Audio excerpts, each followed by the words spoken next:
Barchaga assalomu alaykum. Hurmatli treyderlar, hurmatli obunachilar. Bugun bizni kichik aksiyalar haqidagi marafonimizni oxirgi 3-kuni.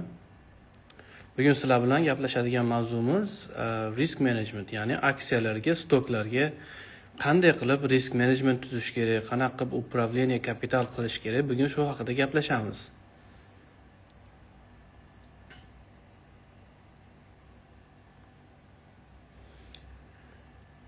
Ozroq kutamiz, keyin mavzuni boshlasak ham bo'ladi.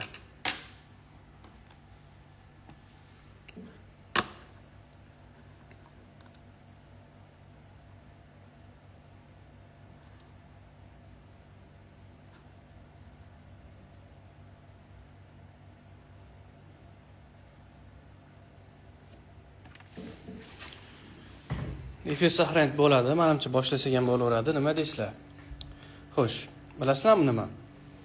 Stoklarda siz upravlение kapital qilmoqchi bo'lsangiz, birinchi navbatda siz o'zingizni umumiy balansingizni bo'lib olishingiz kerak. Bir nechta qismga bo'lib olishingiz kerak bo'ladi. Nima uchun? Chunki bozor aksiyalar har xil aksiyalar bor. Mega aksiyalar bor, ya'ni mega kapitalizatsiyaga ega aksiyalar bor. 500 milliardli kompaniyalar bor, ular mega aksiyaga kiradi yoki-da o'rtacha kompaniyalar bor. Stok, oddiy penny stoklar bor-da, to'g'rimi? Stoklarni, ya'ni aksiyalarni turlari ko'p bo'lganligi sababli biz ham upravlение kapitalimizni bir nechta bo'limlarga bo'lib olishimiz kerak bo'ladi. Demak, bugunning birinchi qoidasi biz balansimizni bo'lib olishni o'rganamiz. E'tibor qaratinglar. Mana bu joyda, mana shu yumaloq narsani agar biz kapitalimiz deydigan bo'lsak, ya'ni mana shu yumaloq doira bizni umumiy kapitalimiz, bizni balansimiz. Biz mana shu balansni 4 ga bo'lib olishimiz kerak bo'ladi. Buni misol tariqasida $10,000 deb olaylik. Mana shu doirani, bizning balansimiz $10,000 deb olsak, demak, siz har bitta joyga 2,5 dan bo'lib olishingiz kerak bo'ladi. Demak, birinchi qoidani tushundinglar. Birinchi qilishimiz kerak bo'lgan narsa nima ekan?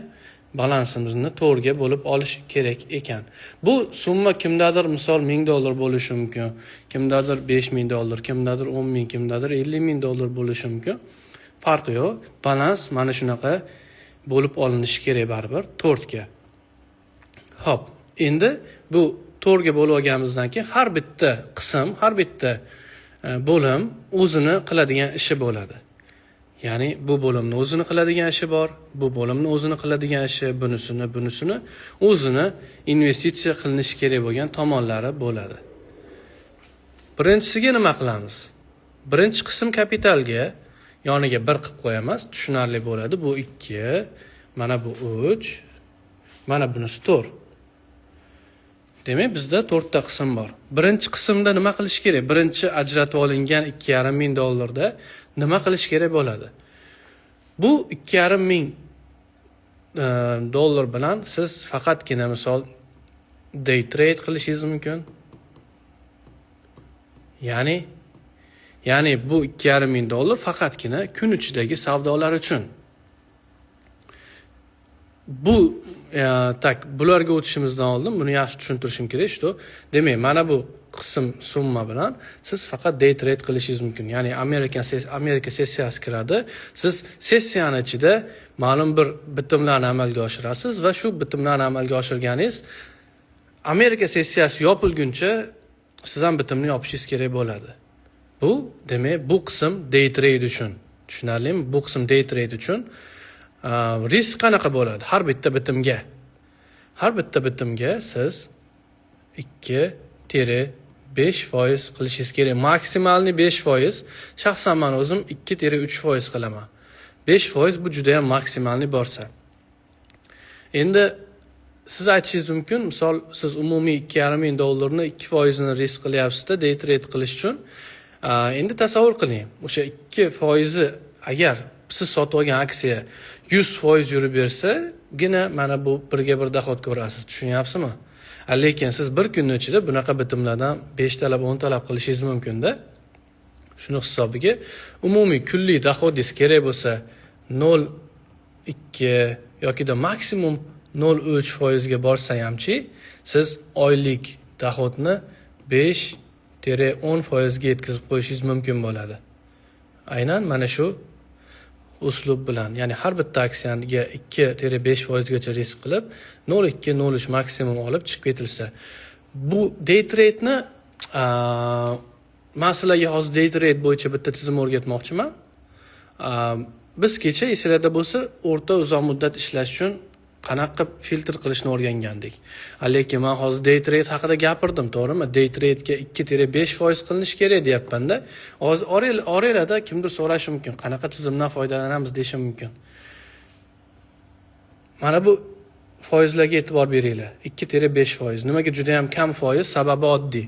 Tasavvur qilaylik, mana bozor ketyapti-da, siz mana shu joyda sotib oldingiz deylik, $2 aksiyani sotib oldingiz, mabodo 2%li balansingizdan 2% ajratdingiz. Tasavvur qilaylik, bu $3 aksiya turibdi va aksiyani narxi tushsa, sraz yana misol 3% risk qilib sotib olishga sizda zapas qolish kerak-da. Shuning uchun bu joyda sizda umuman balansingiz zapasda qolish kerak. Boshlang'ich risk kichik bo'lishi kerak. Mabodo agar korreksiyaga tushib qolsangiz, sal kattaroq risk qilib olib chiqib ketishingiz kerak bo'ladi. Shuning uchun boshlang'ich risk kichkina. Xo'p, endi men sizlarga hozir bitta tizim o'rgatmoqchimanki, ya'ni umuman day trade uchun o'zimga yoqqan eng zo'r tizim deb mana shuni aytsam bo'ladi. Eng zo'r tizim deb. Bilamizki, bozorda agar qaysidir tomonga impuls bo'lsa, mana bunaqa impuls bo'lsa, bozor umumiy holatda o'sha impuls tomonga ketish ehtimoli yuqori, to'g'rimi? Ya'ni korreksiya bo'lib, baribir impuls tomonga ketish ehtimoli o'ta yuqori. Impuls, korreksiya va yana impuls bo'lish ehtimoli o'ta yuqori. Biz aynan mana shunaqa impulsga tushib qolgan aksiyalarni topishimiz kerak bo'ladi. Ya'ni Amerika sessiyasi ochilgandan keyin qaysidir tomonga impulsli harakatni boshlagan aksiyani topishimiz kerak bo'ladi va o'sha aksiyani korreksiyasini kutib, oddiy Fibo tortiladi. Oddiy Fibo tortilgandan keyin nima qilinadi? Faqat buyga, spotda 38-50-61 orasidan risk qilinadi, yana 2-5% atrofida. Impuls boshlangan nuqtaga birinchi Fiboning birinchi qismi, impuls tugagan nuqta, korreksiya boshlangan nuqtaga Fiboni 0 olib chiqiladi va mana bu darajalar kelib chiqadi. Va bozorda shunaqa takrorlanuvchanlik borki, impulsga bozor yana dalish harakat qiladi, impuls bo'lgan tomonga Fiboni 38-50-61 o'rinlardan. Buni sizlar yaxshi bilasizlar. Xo'p, demak tizimni menimcha suxoy tushuntira oldim deb o'ylayman. Yana bir marta takrorlayman. Oddiy bozor harakatlanyapti. Amerika sessiyasi ochildi. Impuls buyga bo'lgan, impuls yuqoriga bo'lgan aksiyalarni saralab olamiz va korreksiyasidan nima qilar ekanmiz? 38-50-61 zonalarni topib, yana buyga harakat qilamiz. O'rtacha mana shu harakat 2% atrofida bo'lsa, 2-3% bo'lsa, bitimni yopsak bo'ladi. Endi ko'p kishida savol tug'ilishi mumkin. Xo'p, Amerika sessiyasi ham ochildi deylik.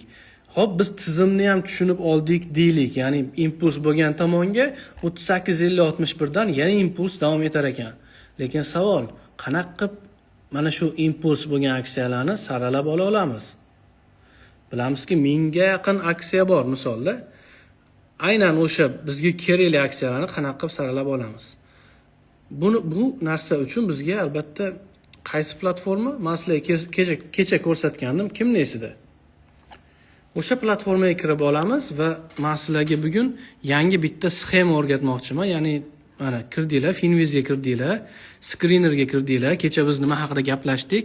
Descriptive va technical tomonlarini gaplashdik, to'g'rimi? Endi bizga mana bu joyda hozir mana bu joyda Maps degan joy bor. Shu Maps'ga bosasizlar va mana bu joyda bubble degan joy bor, ingliz tilidan o'zbek tiliga o'girganda pufakcha deyiladi. Mana shu pufakchaga bosasizlarda, bosganinglardan keyin mana bunaqa holat kelib chiqadi, ya'ni aksiyalar. Bu joyda dunyodagi bor aksiyalarni ko'rsatyapti. Bizga ular kerak emas. Bizga faqat nima kerak? S&P 500 yoki Nasdaqni ichidagilar kerak. Indeksga bosib S&P ni tanlaymiz va bu joyda faqat S&P 500 ni ichidagi aksiyalarni ko'rsatyapti va bir kunning ichida qanaqa harakat qilgan. Misol uchun mana bunga qaranglar. ALB kompaniyasi bu kechani o'zida 16% harakat qilgan, tushunyapsizlarmi? Bir kunning o'zida 16%. Mana bu aksiya 10. Misol uchun men buni ko'rdim, o'zim ham savdo qildim, 10%. Mana bu aksiya Dell 9%. Men nima demoqchiman? Boshidagi gapimga qaytamiz. Bizga bozor ochilgandan keyin qaysidir tomonga impuls boshlangan instrumentlarni ajratib olishimiz kerak va men hozir undan keyin impuls bor instrumentlarni ajratib olgandan keyin qanaqa tizim ishlatishimizni ko'rsatdim. Oddiy Fibo 38-50-61 korreksiya kutib va eng muhim nuqtasini men sizlarga hozir tushuntirib berdimki, aynan o'sha impuls boshlangan aksiyalarni qanday farqlab olamiz. Buning uchun bizga 1 daqiqadan ham kamroq vaqt kerak bo'ladi xolos. Tushundinglar, ya'ni Finvizga kiramiz va hozir men ko'rsatgan narsa Map'ga kiramiz. Map'dan keyin mana bu bubblesga bitta bosib yoqib qo'yamiz. Mana shu bir kunning ichida, misol kecha bozorda qanaqa harakat qilgan aksiyalar. Eng kattasi misol mana bu 16%. Delay interest davay mana shu aksiyani ko'ramiz sizlar bilan hozir. Nomi nima? Albemarle Corporation. Tizimni tushunib oldinglarmi o'rtoqlar? Tizim. Impuls Amerika sessiyasi misol mana bu joyda ochildi deylik. Bozor mana bu joyda ochildi va juda ham ko'p aksiyalarda aynan mana shu bozor ochilgandan keyin nima bo'ladi? Impuls harakati bo'ladi. Va bizga impuls harakati kerakki, faqatgina nima yuqoriga harakat qilgan, kamida 7-10% harakat qilgan aksiyalar kerak bo'ladi va biz buni Finvizdan bitta ko'rib olamiz, qaysi aksiyalar impulsda harakat qilyapti. Sirazu yozib olamizda yoki saqlanib qilib olamizda. Trading viewga o'tib, misol uchun mana bunaqa holat deb tasavvur qilaylik. Korreksiya boshlanishini kutamiz. Korreksiya boshlangandan keyin biz impuls nuqtasi va korreksiya nuqtasiga Fibo tortib 38-50-61 dan kiramiz va 2-3% bozor yopilgunicha sirazi bozordan chiqib ketamiz. Bu day trading uchun juda ham optimal tizim hisoblanadi. Endi hozirgi tizimni ko'ramiz. Albemarle Corporation. Kecha qanaqa holat bo'lgan ekan? E'tibor beringlar-da. Kecha mana bu joydan bitimga mana bu joyda bozor ochilgan va korreksiya boshlangan nuqta mana bu joyda 38-50-61 darajasidan balki bugunning o'zida ham harakat qilib berishi mumkin ekan. Lekin yana ham yaxshi ishonchli formatsiya qachon bo'ladi? Bozor ochilganda yana agar impuls bilan harakat qilsa, biz korreksiya kutib turib, aynan korreksiyadan kirib 2-3% olib chiqib ketsa bo'ladi bozor yopilgunicha. Bu kecha bo'lgan holat. Kecha bozor yurgan, mana bu joyda 1 daqiqalikda ham balki shans berib ketgan bo'lishi mumkin. Mana e'tibor beringlar-da. Bozor ochilgandan keyin mana bozor ochildi. Fibo tortildi. Ko'rsanglar, deyarli 38 ga yaqin joydan bozor yuqoriga harakat qilyapti. Endi mabodo mana shu 38 dan agar o'lchagan bo'lsa 2%. Roppa-rosa mana 2% da bozordan chiqib ketsa bo'ladi, lekin bozor yana dal 7-8% yurib bergan. Bu bitta aksiyadan misol. Lekin bu joyda ko'rsanglar, mana bu aksiya ham bor ekan. 10 aksiyasi. Semiconductor Corporation. Buni ham ko'ramiz kecha. Agar mana shu tizim bilan kirilganda nima bo'lardi?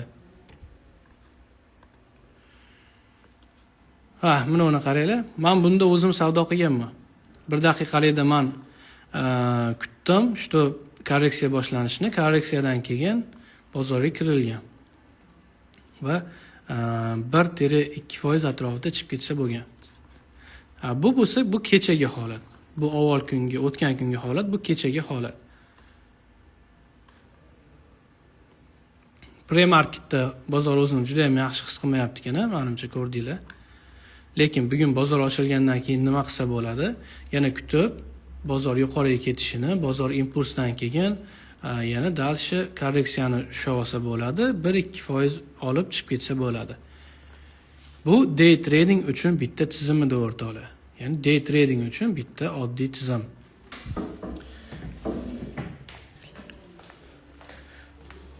Hozir men ko'rsatgan tizimni mana bu bo'lim uchun ishlatasizlar xolos. Faqat shu bo'lim uchun, aktivniy savdo uchun ishlatilinadi. Mana bu bo'lim nimaga? Buni tushundik. Ikkinchi qismni nima qilamiz? Kapitalimizni ikkinchi qismini. Bu day trade emas o'sha. Bu swing. O'rta yoki uzoq muddat savdo, investitsiya. O'rta muddat ham deb bo'lmaydi buni. Buni uzoq muddat desa bo'ladi. Nima uchun? O'rtoqlar, day trade qilib siz balansingizni minus qilib qo'yishingiz mumkin, ma'lum bir qismini. Lekin swing trade'da uzoq muddatli savdoda minus qilishingiz ehtimoli o'ta ham past bo'ladi. Nimaga? Chunki bunaqa swing trade uchun men sizlarga hozir aniq-tiniq qaysi instrumentlarda ishlash kerakligini aytaman. Gigant kompaniyalarda. Gigant kompaniyalar. Ularning kapitali kamida 500 milliard bo'lishi kerak. Kamida 500 milliard dollar bo'lishi kerak. Tushundinglar-a? Ya'ni bu nima degani? Bu hozir men 500 deb sal oshirib ham bordim. Bu o'rniga misol 300 desak ham bo'ladi. Ya'ni gigant kompaniyalar bor-ku, qaysi kompaniyadan misol keltira olamiz bunga?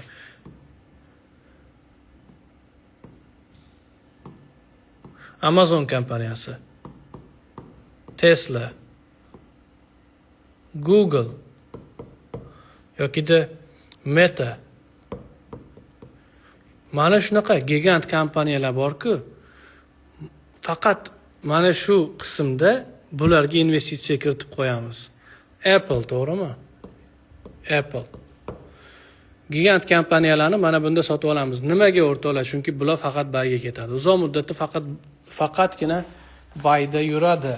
Men sizlarga buni grafikni o'zidan ko'rsatib beray-da. Misol men Apple ni ko'ramiz.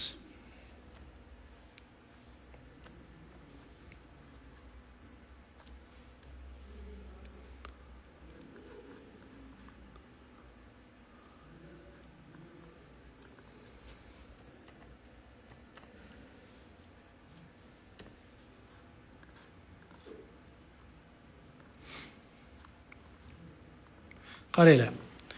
Hozir men Google kompaniyasini ochdim. E'tibor beradigan bo'lsanglar, bozor faqat yuqoriga. Men hisoblab chiqqanimda, ya'ni umumiy bir yilda bular 50-70% doxod bergan ekan. O'rtada mana bunaqa minusli yillar ham bo'lgan, minusli oylar ham bo'lgan, lekin umuman tarixdan hozirgacha hisoblab chiqib va shu yillarni soniga bo'lib yuborilganda o'rtacha 50-70% atrofida bir yilda doxod bergan ekan. Endi siz mana shunaqa kompaniyalarga investitsiya kiritganingizdan keyin bilasizmi nimaga siz minus qilishingiz ehtimoli o'ta ham kam bo'ladi? Sababi o'ta oddiy. Sababi mana bu joyda minus qilasiz-ku. Tasavvur qilaylik, day trade, aktivniy savdo qildingizda minus qilib qo'ydingiz. Lekin mana bu kompaniyalar uzoq muddatda baribir hammasi bayga ketadigan bo'lsa-da, mana bunday hammasi bayga ketadigan bo'lsa, siz day trade'da qilgan minusingizni uzoq muddatli savdoda baribir qoplab ketasiz. Tushunyapsizmi? Mana bunda plus qilishingiz ehtimoli o'ta ham yuqori. Mabodo minus qilib qo'ysangiz, bu sizga nima bo'ladi? Bu sizga xuddi mashinada kamar vazifasini o'taydi desak bo'ladi. Mabodo minus qilib qo'ydingiz, lekin swing trade'da mana bunaqa gigant kompaniyalarni sotib olsangiz, bu sizga minusingizni qoplashga ketadi. Day trade'da foyda qiladigan bo'lsangiz, u o'zingizga. Tushunyapsizmi? Agar ikkovida ham foyda bo'ladigan bo'lsa, demak siz o'sha ancha-muncha sohada sohada ancha muncha tajribaga egasiz, bemalol savdo qilsangiz bo'ladi. Mana bu ikkita qismni nima uchun ajratilganligini tushundinglarmi? Birinchisi day trade. Polni tushuntirib chiqdim, qanaqa savdo qilish kerak, qaysi tizim bilan. Uzoq muddatli savdoni qanaqa qilish kerak, buni ham tushuntirib chiqdim. Buni kecha o'rgatgan uslubim yordamida, ya'ni filtrlarni ishlatasizlar, grafik modellarini filtrini yoqib qo'yasizlar va bunda o'sha ishlayverasizlar uzoq muddatli. Mana bu gigant kompaniyalarda. Kecha o'rgatgan market kapitalizatsiya degan joyi bor edi-ku, mana bunaqa market cap degan joyi bor edi. Shuni 100 milliarddan yuqori deb qo'ysanglar, misol mana 100 milliarddan yuqori qilib qo'ysanglar, mana shunaqa gigant kompaniyalar kelib chiqadi. Xo'p, endi uchinchi qismni nima qilamiz? Uchinchi qismga bittagina so'z yozib qo'yamiz, zapas. Zapas. Bu zapasda turadi. Siz polni hamma balansingizni riskka qo'ymaysizda, mana buni ishlatmaysiz. Zapasga olib qo'yasiz. Tasavvur qilaylik, biz tushimizga ham kirmagan narsalar bo'lib ketdi deylikda. Day trade qildik, minus bo'ldi. Swing trade qildik, minus bo'ldi. Tasavvur qilaylik, Amazonni sotib oldikda, Amazon bankrot bo'lib ketdi deylik. Endi-da mabod unaqa bo'lish ehtimoli o'ta ham kam-ku, endi bozorda hamma narsa bo'lishi mumkin. Mana bu ham minus, mana bu ham minus. Bu sizga zapas vazifasini o'taydi. O'sha biz nima deydi? Tushimizga kirib qo'rqib uyg'onib ketadigan kun keldi deylik. Mana shu zapasni ishlatamiz, o'zimizni minuslarimizni sekin-astalik bilan qoplash uchun. Bo'ldi. Bu uchinchisi tamom. Uchinchisida mana shu zapas. Buni ishlatmaymiz hech qachon. Qachonki hamma holatlar chatoq bo'lyapti, oxirgi vaziyatga yetib keldik, shunda zapasni ishlatamiz. Endi mana bu to'rtinchisini nima qilamiz? To'rtinchisini o'rtoqlar. Bu ideyalar.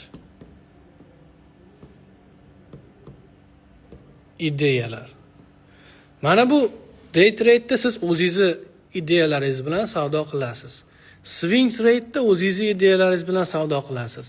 Uchinchisini zapasga olib qo'yasiz. To'rtinchisini endi misol uchun ustozimizning kanallarida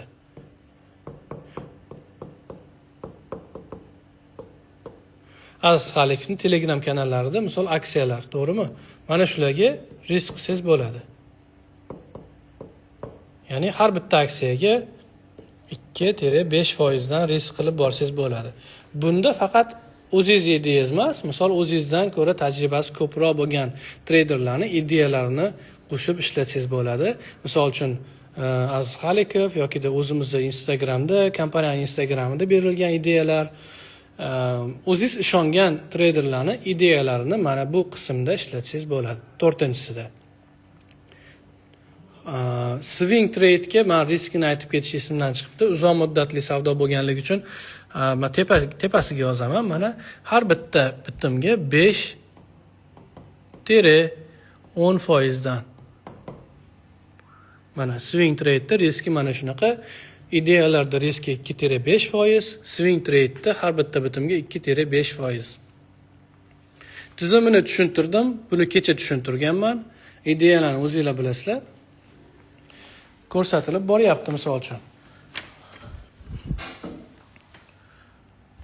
Xo'sh, o'rtoqlar, men qo'limdan kelgancha qanaqa kapital upravleniya qilish kerak, tushuntirib berishga harakat qildim. Endi agar savolinglar bo'lsa, bersanglar bo'ladi, javob berib ketaman.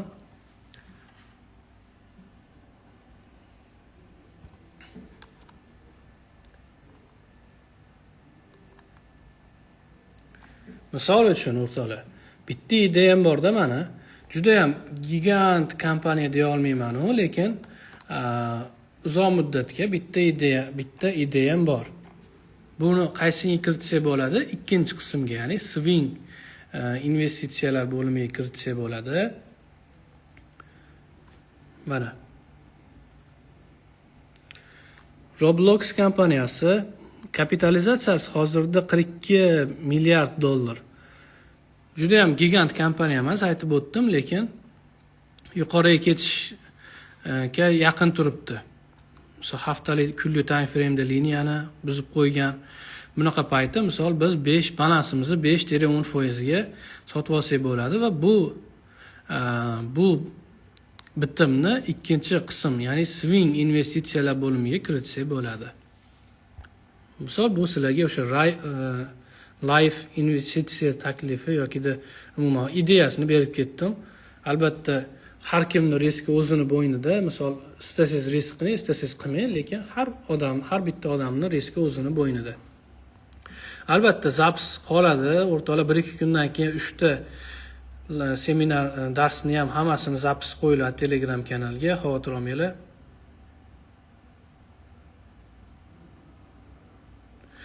Tak, kecha Finvest to'g'risida to'liq ma'lumot bergandim. Kechagi darsni ko'rib olasiz zapsidan. Birinchi qism bo'yicha to'liqroq ma'lumot bering. Birinchi qism bo'yicha to'liq ma'lumot berdim. Ya'ni ko'rsatdim, risk qanaqa qilinadi, 2-5%, qaysi tizim bilan ishlanadi, ko'rsatdim, FIBO yordamida qanaqa qilib impulsda harakatlanayotgan aksiyalarni ajratib olish mumkin, uni ham ko'rsatdim. Haligi map bo'limiga kirasizlar va shunaqa savdo qilsanglar bo'ladi. Qanaqa savollar bor o'rtoqlar? 2-5 daqiqa.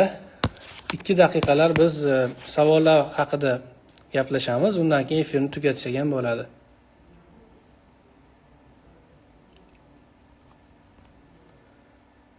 Uch bilan to'rni qayta tushuntiring. 3 bilan to'rni to'liq tushuntirdim. Zapsidan ko'rib olsangiz bo'ladi. 3 ga men zapasga olib qo'yasiz, u pulni ishlatmaysiz, faqat qora kunlar kelgandagina o'shani ishlatishni boshlaysiz, investitsiya qilishni. 4-inchisi bo'lsa ideyalar, misol uchun qanaqa yana ham aniqroq qilib aytadigan bo'lsam, o'rtoqlar mana kanal, Telegram kanal, ustozimizning kanallari, mana bu ideyalarni ko'rib turibsizlar. Mana shu ideyalarga har bittasiga 2-5% dan risk qilib ketsanglar bo'ladi.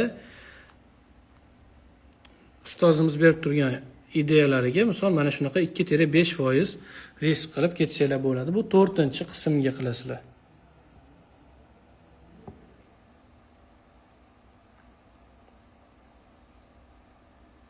Toshbaqa loyihasi haqida ma'lumot bera olmayman. Adminlarga yozsangiz, ular to'liq ma'lumot berishadi. Telegram silkasini tashlab bering. Menimcha siz kanalning silkasini nazarda tutyapsiz. Mana bu kanal. Mana shu kanalga kirsangiz bo'ladi.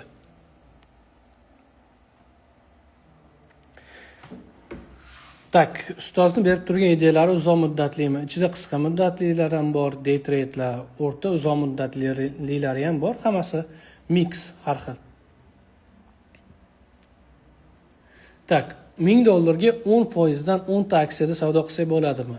Balansingizni polni naqaga qo'yib turgan bo'lasiz, riskka yokida polni balansni bosimga qo'yib turgan bo'lasiz. Yo'qotishingiz ehtimoli juda ham kam, lekin balansingizni to'liq bosimga qo'yib turgan bo'lasiz. Mana shunisi professional savdoga to'g'ri kelmaydi, afsuski. Tak, bitta aksiyani so'rashibdi. Qani ko'ramiz, balki Beyond Meat kompaniyasi bo'lsa kerak. Mana qaranglar. Beyond Meat kompaniyasi, ahvol og'ir-ku. Juda ham qulab kelyapti ekan. Bunaqa aksiyalarda ishlamagan yaxshi. Ishlamay turgan yaxshi bunaqa aksiyalarda. Lutf ishlamanglar bunaqada, chunki qarang, trend faqat seldada. Mana bunaqa paytda sal ko'tarilgan paytlarda kirib ishlab olsa bo'ladi, misol. Lekin bunaqa vaziyatga tushishingiz ehtimol juda ham kam, afsuski. Aksiyalar bo'yicha alohida depozit bo'lishi kerakmi? Albatta, aksiyalar uchun alohida depozit kerak bo'ladi sizga. Albatta, zaps bo'ladi. 2-5% nima? 5% ni tushundim debsiz. O'sha polni balansingizni 2%. Depozitingizni 4 ta qismga bo'lib, ya'ni yana ham osonroq qilib tushuntiradigan bo'lsam, mana Mana buni siz balansiz deylik. Mana shuni balansiz deylik. Buni 4 ga bo'lasiz. 4 ga bo'ldingiz. Birinchi qism, ikkinchi, uchinchi, to'rtinchi. Ya'ni $10,000 desa, $2,500, $2,500, $2,500 day trade uchun deysizda bo'lsa, to'g'rimi?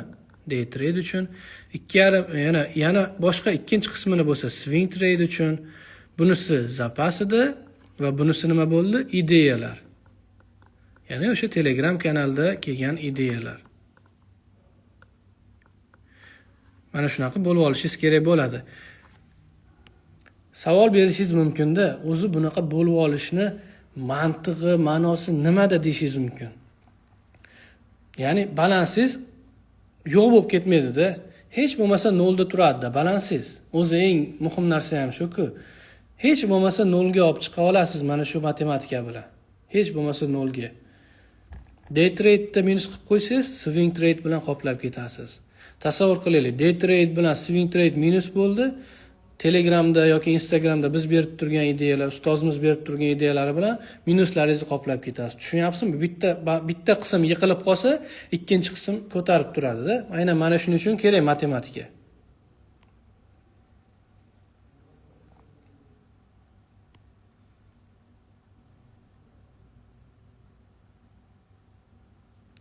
Tak, $200 balans kamlik qiladi, matematika tuzib chiqish ancha qiyinroq. Agar penny stock yoki juda ham mayda bo'lgan stoklarda ishlasangiz, eplasangiz bo'ladi, lekin mana bunaqa men ko'rsatgan matematikani qila olmaysiz. Albatta mumkin, aksiyalarda 100% daromad qilish mumkin yiliga. Professional bo'lish kerak xolos. Qanaqa paytda aksiyalarda shortda ishlash mumkin? Indekslar qilayotgan payti. Misol, men hozir sizga S&P ni ko'rsataman-da.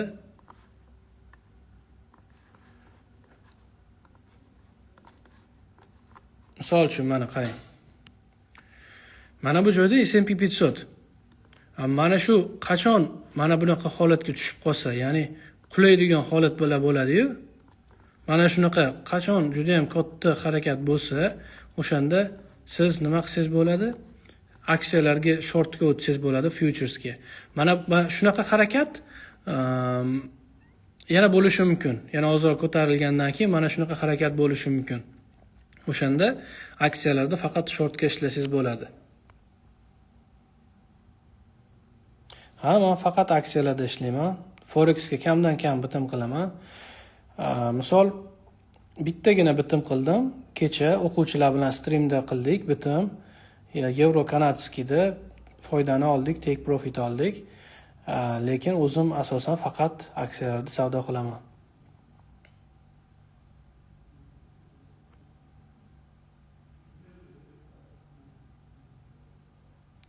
Afsuski, savolingizni unchalik tushunmadim. Ya'ni aksiyalarda 30-100 holat haqida debsiz. Men bunga salgina tushunmadim, afsuski.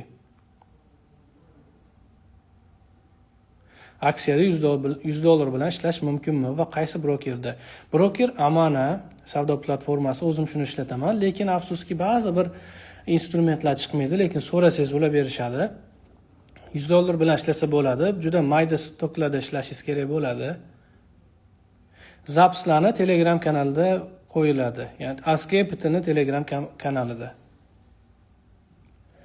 Faqat buy bo'ladimi S&P 500? S&P 500 yana menimcha bir oylar yoki mana shu oy yuqoriga harakat qilsa kerak, mana shunaqa impuls bilan, lekin baribir sekinlaydi yaqin orada.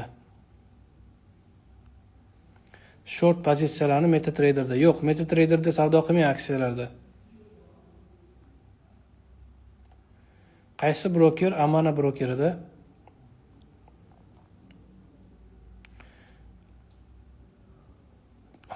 Aytishyaptiki 2 kundan beri ma'lumotlarni tekshiryapti. Nima qilsam bo'ladi?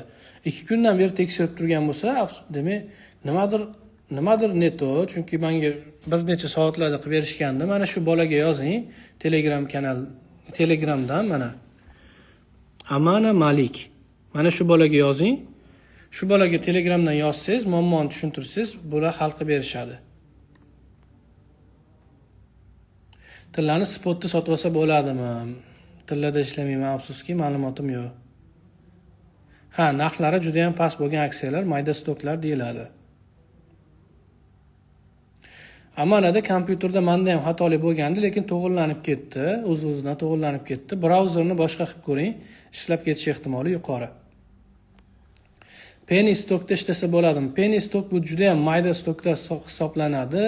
Ularning ko'pi Amana brokerida chiqmaydi, chunki ularning kapitalizatsiyasi juda ham kichkina bo'lganligi uchun riskdan xoliroq bo'lishi uchun menimcha ko'p penny stoklarni qo'shishmagan bo'lsa kerak. Lekin so'rasangiz qo'shib berishadi. Hurmatli o'quvchilar, sizlar bilan men juda ham yaxshi vaqt o'tkazdim. Agarda sizlar birinchi darsni, ikkinchi darsni, uchinchi darsni ko'rgan bo'lsanglar, yozib olgan bo'lsanglar, men sizlarga to'liq ma'lumot bera oldim deb o'ylayman. Birinchi dars kuni biz nima haqida gaplashdik? Kirish qism, sohaga kirish haqida, ya'ni aksiya o'zi nima, uni fundamentlari qanaqa. Ikkinchi kuni biz nimani gaplashdik? Qanday analiz qilinadi yoki qanday qilib filtr qilinadi? Minglab aksiyalar ichidan o'zimizga kerakli aksiyani qanday ajratib olsak bo'ladi? Shular haqida gaplashdik. Mana bugun bo'lsa o'sha tanlab olingan aksiyalarga qanaqa qilib matematika tuzib chiqish haqida gaplashdik. Agar mana shularni to'g'ri o'rganib, praktika qilsanglar, albatta sizlarda ham natija bo'ladi.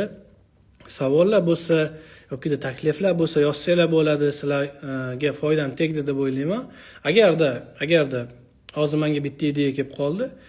Aksiyalar uchun seminar taklif qilishlar soni ko'p bo'lsa, ya'ni agar mabodo aksiyalarga qiziqadiganlarning soni ko'p bo'lsa, balki biror kun faqat stoklarga yo'naltirilgan seminar ham qilishimiz mumkin. Aynan mana shu xonada sizlar bilan birga aksiyalar bo'yicha suhbat qurishimiz mumkin, agarda talabgorlar soni ko'p bo'lsa. Sog' bo'linglar, bolalar. Sizlar bilan Abduvohid Anvarov bo'ldi. Foydam tekkan bo'lsa, juda ham xursandman.